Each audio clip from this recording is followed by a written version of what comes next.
Good day mga partners. So, ngayong araw ay panibagong topic. No? Ang topic natin today, wag natin patagalin, ay para ito sa mga aspirant applicant natin, na mga lalaki. At syempre, kasama na rin dito ang mga babae. Okay? Regarding sa butas sa tenga para sa mga hikaw. Para doon sa mga aspirant applicant na mga lalaki na nagtatanong sa akin, okay, kung DQ na ba or pwede pa bang makapasok sa bureau ang may mga butas para sa hikaw. Okay? So, bago ko sagutin ang mga katanungan na yan, ay ipapasok ko muna yung ating intro. Let's go!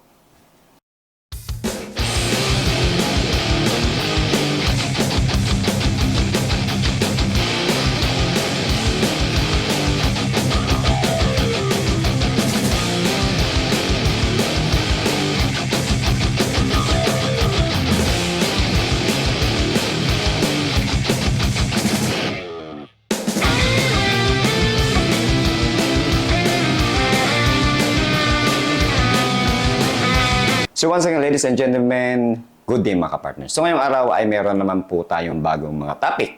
Okay, topic lang pala, dahil isa lang.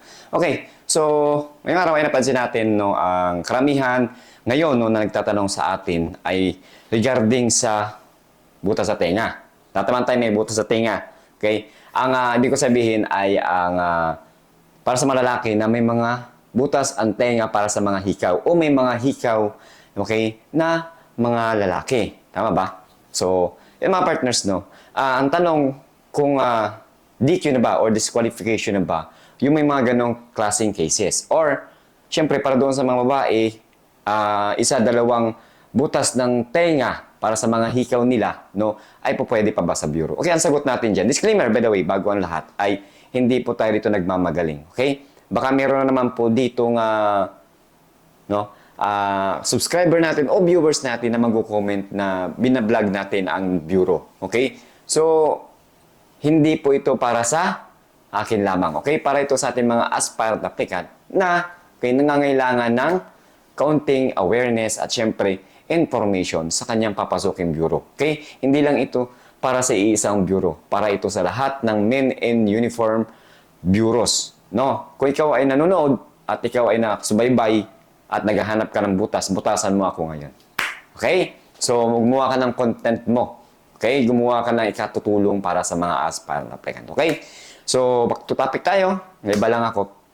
Okay? So, ang sagot ko po doon ay hindi po agad DQ.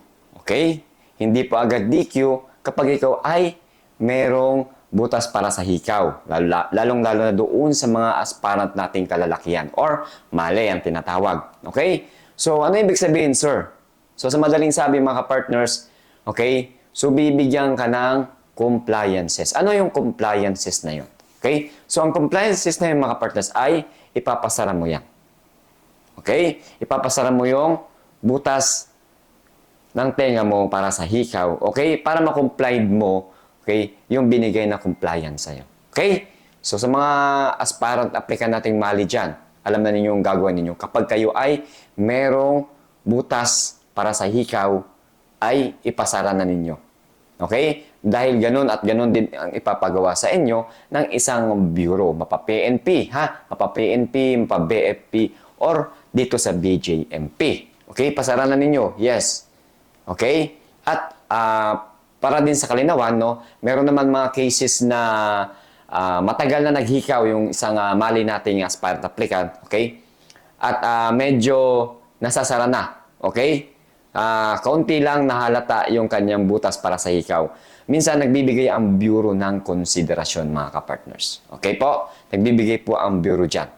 Okay? Kapag hindi masyadong halata. Pero kapag halatang halata, no, yung butas ng hikaw, okay, ay ipapasara talaga yan. No? Ipapatahi yan. I don't know kung ano po ang gagawin dyan. Pero based sa akin experience, based sa akin naging mga batchmate na meron ganun, ay ipinatahi nila. Okay? Saglit lang naman yun na naghilom. Okay? So, para doon, okay? Para naman doon sa ating mga aspirant applicant na pimali or female, okay? Na hindi lang isa, no, magkabilaan ng butas ng tenga para sa hikaw ay tatlo pa. So, ang advice ko po dyan, no, at ang based sa akin experience ay ipinasara na rin po yun.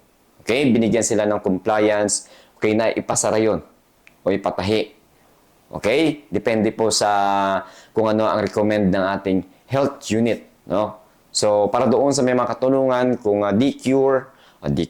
kung DQ, okay, disqualification ay hindi po kaagad. Okay, nagbibigay po ng kaunting konsiderasyon ang mga bureau.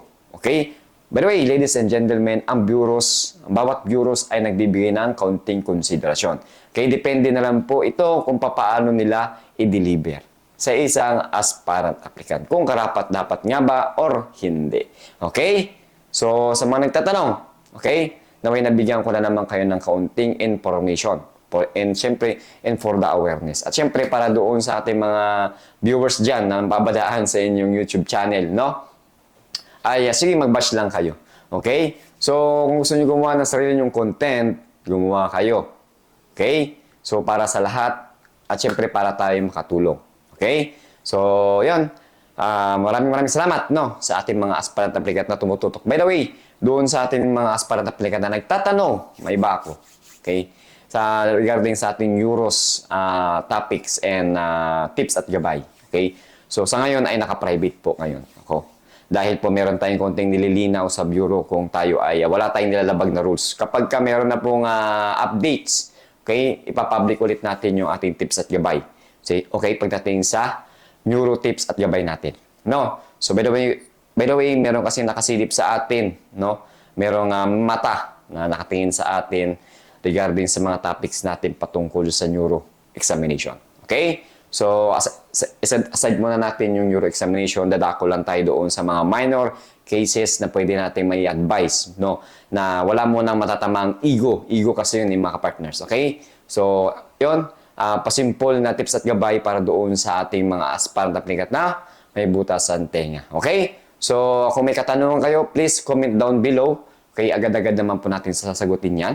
Okay? At, yun naman po. Okay? So, comment down below kung meron kayong mga concerns. Okay? Patungkol sa inyong pag-a-apply. No? Patungkol sa process ng pag-a-apply sa bawat bureaus, lalong-lalo na dito sa BJMP. Okay, nabanggit ko na naman ng BJMP. Baka sabihin na naman ng ating bashers ay binablog na naman natin ang BJMP. Okay? So, ano pa bang gagawin natin? Okay?